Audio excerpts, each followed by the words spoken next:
नमस्कार जय जगन्नाथ।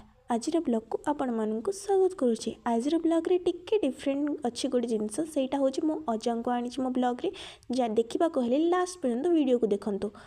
आज ब्लॉग रे प्रथमे तो माँ पूजा कर देथिला आउ मु आसी जाइथिली खरा बेले रोषे करबा पई।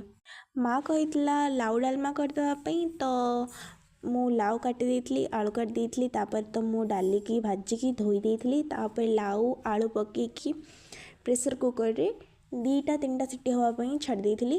से भितरे आउ जी लाउ बंची जाइथिला माने बेसी काट देथिली तो सेथिपाई मु एपटे लाउ भजा बने देथिली। आउ एपटे बसेया भितरे सेपटे सिझी भी जाइथिला लाउ डालमाटा तो डालमा को मु छुंक मारी देथिली। तापरे लंच टाइम हबारू मु माँ अजा नेक्स्ट ब्लॉग रे भी मुझे कही आपण मानक कि आम मैंने घर रहिले मिसिकी ही खाऊ तो आम मैंने लंच टाइम रे मिसिकी लंच करथिलु। आउ एबे अजा को देखंतु माने से तो सेंटर क्लास पर देखंतु। Share subscribe comment